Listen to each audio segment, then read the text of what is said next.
Hello guys, welcome to my YouTube channel once again, Mez Graphics here. So guys, today I'm going to be showing you how to create a church flyer or poster using Photoshop CC21. So without further ado guys, let's get to the video.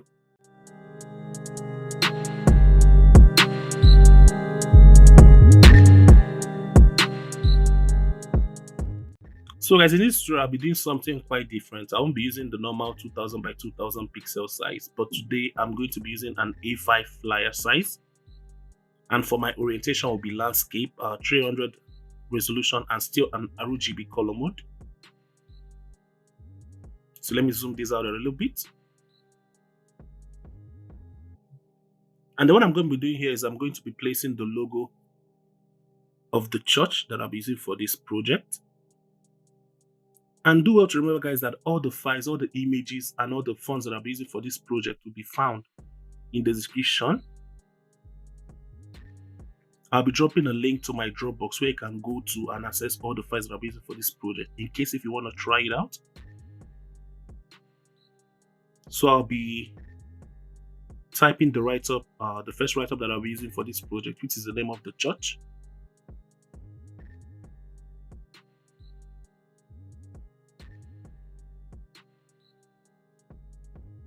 So once I'm done with that, I'll move it to this area where I have my guide.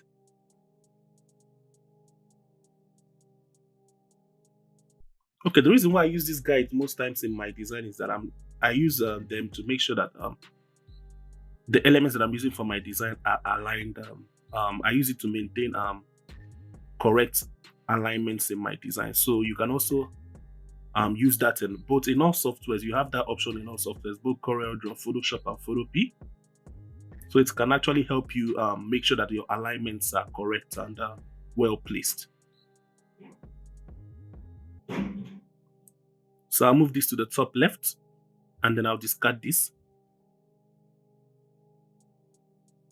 Control T, and I'll reduce this a little bit, and I'll add another guide so that I can make sure that all my elements in the design will be aligned to the left. So for this write-up, it will be present.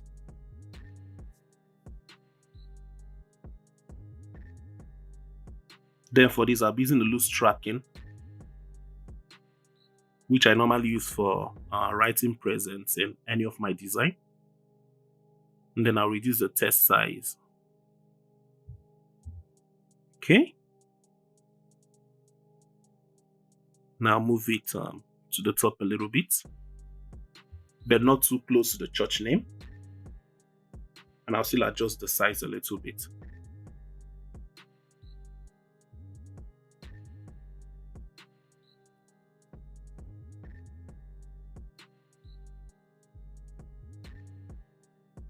So for the next write-up, I'll be imputing the theme for this program.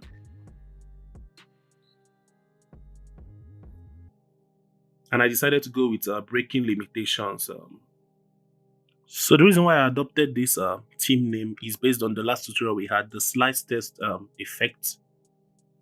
I wanted to show you guys a way you can be able to apply this effect on a flyer or maybe on a poster design. So I didn't just want to just drop the knowledge on how to create that effect. I also wanted to show you guys how you can be able to actually use that effect or apply that effect in a flyer or poster design.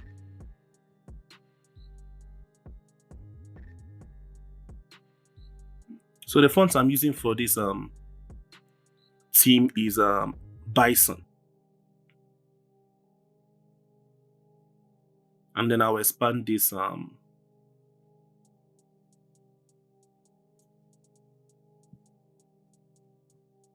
the reason I'm using Bison for this theme name is because of I really love the way it's looking at bold, and I think I prefer it to Bebas Noe or Morganite, which I always use most of the times. But I saw this in a project that somebody posted some time ago, and I really loved the way the tests were looking more than Morganite, which I think looks too condensed. Then for the subheading, instead of using a normal subheading, I'll just be putting the pastor's name with pastor so and so. But I actually have to find the name to fill that out with, because like I normally tell you guys, this is not a real church flyer design. This is just a make-believe church flyer. So the church is not real. The program is not real. Nothing about this is real. So it's a make-believe flyer, guys.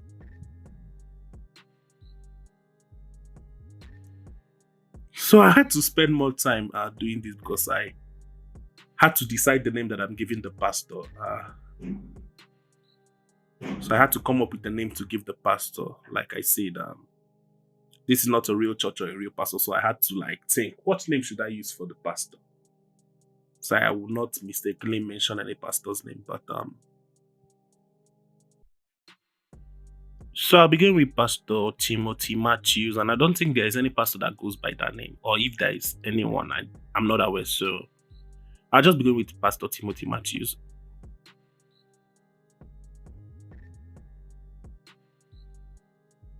And then the next thing I'm going to do is I'm going to duplicate this,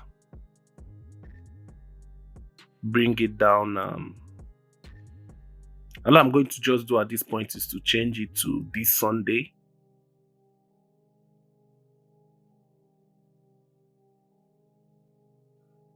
That's the day of the program, or the day for the program.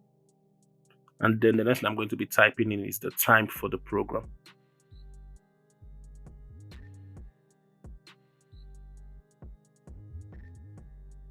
Then duplicate this once again.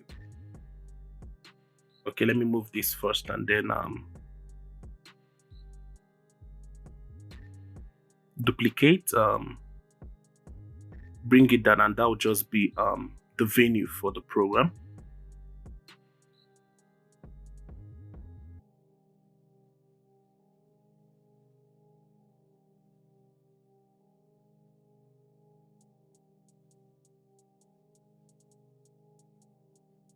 Okay, for the name too, I'll be using a make believe address for this tutorial. So let me just go with Grace Arena Ministries Auditorium. Then I'll just look for a location to fill out the remaining write-up.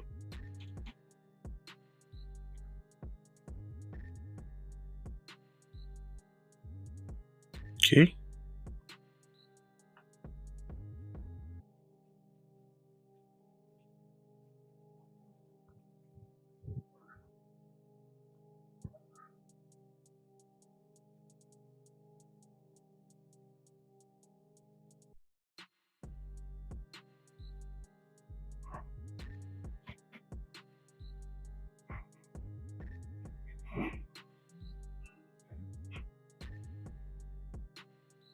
So once I'm done with this address, I'll adjust the leading a little bit.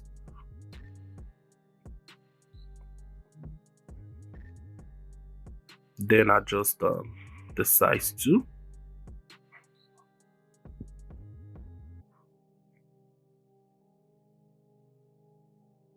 And then I'll bring this down a little bit to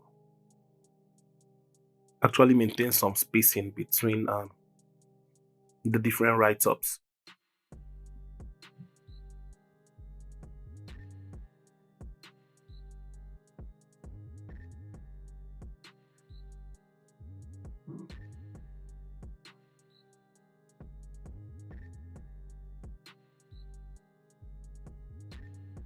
Okay, so I decided to group different elements in this design to actually make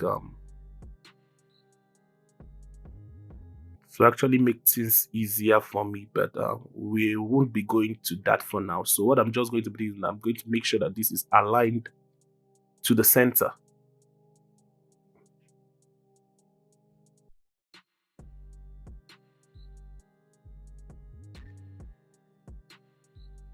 And then I'll be placing another guide at the center. Then I'll move it up. So next I'm going to be doing is I'm going to place in the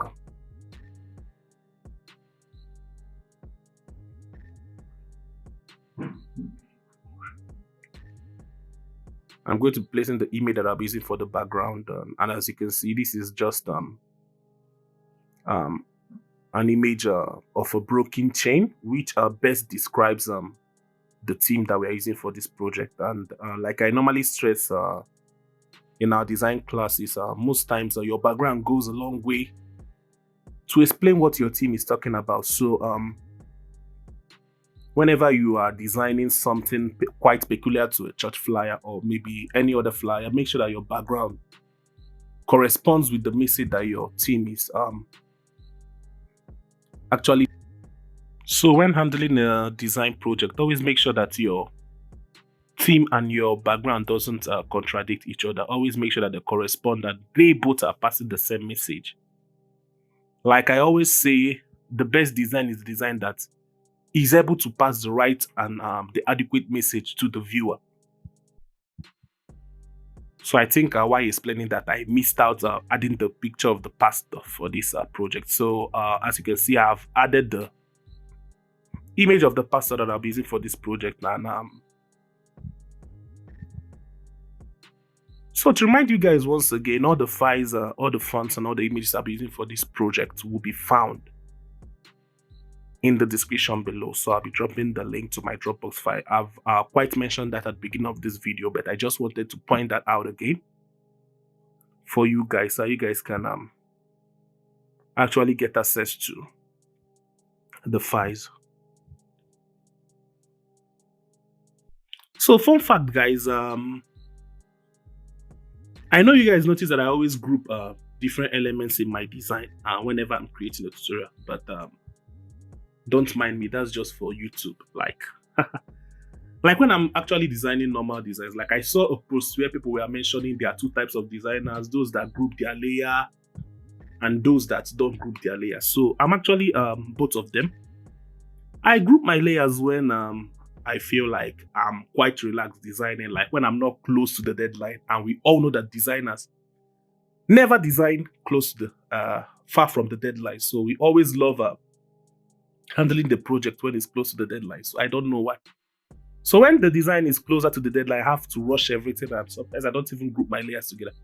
But the reason why I group my layers on my tutorials is so that you guys can be able to understand. And whenever you're designing, that's actually important. So you can be able to adjust different parts of the elements that you want to adjust. So I actually grouped the address differently. I grouped the theme differently, and I grouped the church name differently. So anytime I want to adjust something in each of these individual groups, I don't need to start adjusting or looking for the layer. I just need to go to the group and voila, I'll have the layer right there waiting for me. So I'll be using the eraser tool to blend this image with the background. Like I noticed that some parts of the image are actually blocking the text, so I needed to work on that with my eraser tool.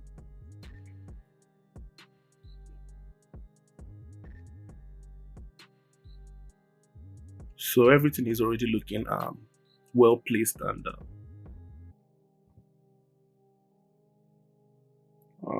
right now I've not actually worked on the colors for different tests in this project, but I'll be getting to that in a short while.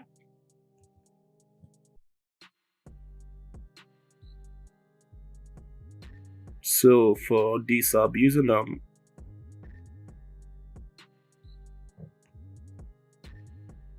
this special grade of blue. As you can see, is already my foreground color.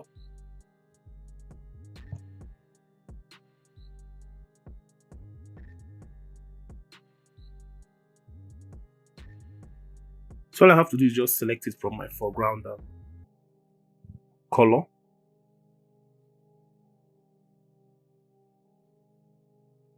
Okay, so I'll be adding the colors to different parts of the design, different parts of the test.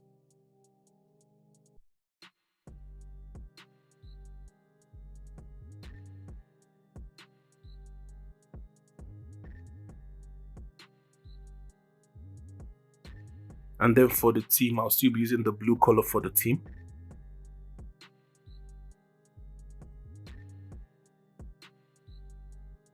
And after selecting these colors, we'll be going to the main part of this tutorial, whereby I'll be using the same slice test effect we used for our previous tutorial, using it for the theme. And for that, I'll first convert this to a smart object, and then I use my pen tool to create a shape. So guys, I'll be creating a slant test effect on the theme, and I'll be creating a shape using my pen tool. I'll create a new layer. Then I'll head over to my foreground color and I'll set the color to black.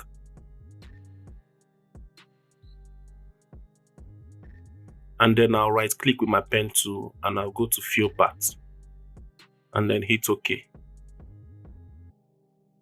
So what I'm going to do next is I'm going to create a selection of this shape that I just created, and for that I'll hold Ctrl and click on the layer.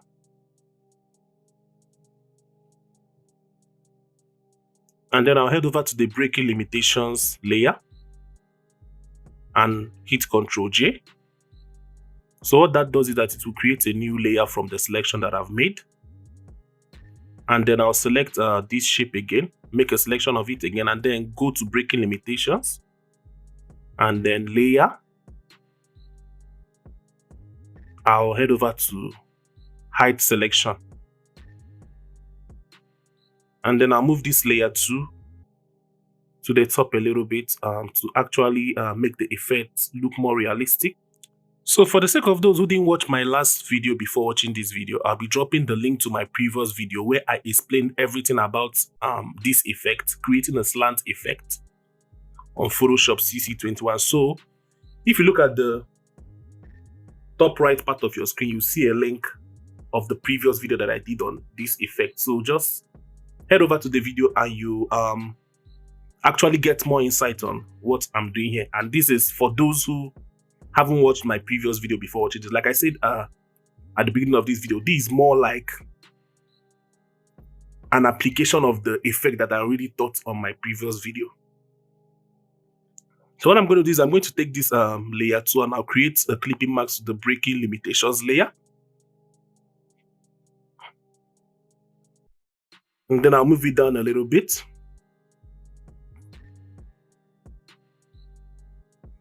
Head over to blur, Gaussian blur, and I'll set the values to the way I please. Okay, I think I'm okay with this. And then okay, let me just adjust this. Okay, so then I'll reduce the fill. So the reason why I'm doing this is I want it to look more of like a shadow. And then I'll flip this horizontally and vertically to add to the second part of the theme. So guys, for this second part of the theme, I'll be doing exactly what I did for the first. Both the same procedures. Create a new layer from the selection, create a layer mask, and that's exactly what I'll be following for this second part of the theme. So make a selection. So since I've already created the layer mask on this breaking limitations layer, you don't need to create a layer mask again. All you have to do is select your brush tool and then use it to clear the areas in the selection. And make sure your foreground color is set to black. And then I'll come to this layer again, and then I'll make a selection of the previous layer. And then I'll head over to layer and new layer via copy. So that's the exact thing you want to achieve when you hit Ctrl J. So I decided to just do this to show you guys the meaning of that shortcut that I normally use, Ctrl J. So I renamed this to shadow test, and then I rename this to original test. And then, so the reason why I'm renaming these layers is because of I didn't want to create like a confusion, because I noticed the first time I was doing this effect, when I was creating the first video, I noticed that while creating these new layers, you may actually make a mistake to not know the layer that you created, or not know the layer that you duplicated, or not know the layer that you applied the layer mask to. So this will help you actually remember if you really need to edit something else, maybe while designing. So I'll also replicate the effect of the shadow.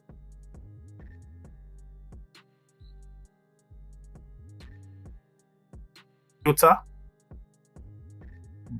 Gaussian blur. So all I just did was repeat the process that I did for the first one. So guys, despite the fact that I just created this effect in 2 places, you can actually go crazy with this. You can actually use this to do different effects on your test and also on your team, or maybe on any design that you need it for. So I just limited my own to just 2 places in this team, because I just wanted to use it to show you how to apply this effect. Because it could have been funny if I just showed you how to create the effect and I didn't bring up a follow-up video to show you how you can apply this effect.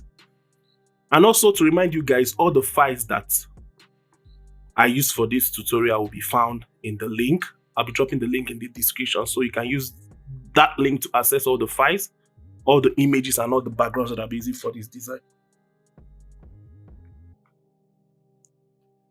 And guys, I want to make a bit of apology based on my voice. Like, I've been having cold for some time now. If you watched through the video, you notice that there are some areas where I had to stop and cough for a little bit. Like, recently I've been having some issues with my health based on cold. Like, I'm someone that always get cough or catarrh during the rainy season. So that's my apology based on my voice on the video. But overall, I hope you guys enjoyed this video.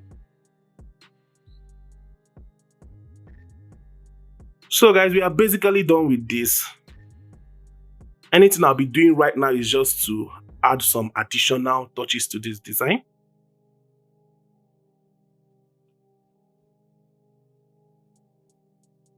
Okay, so I'll start by adjusting the image on the background.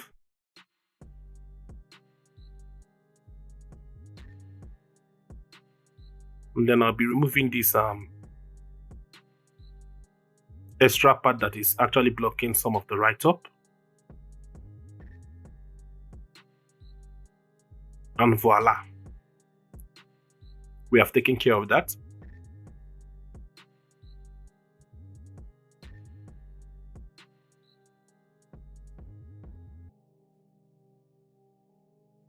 Okay, let me zoom in to make sure that there is no errors on this design.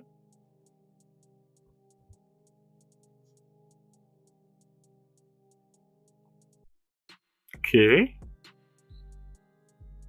let me adjust the pastor's image a little bit. Just clean off some little parts here.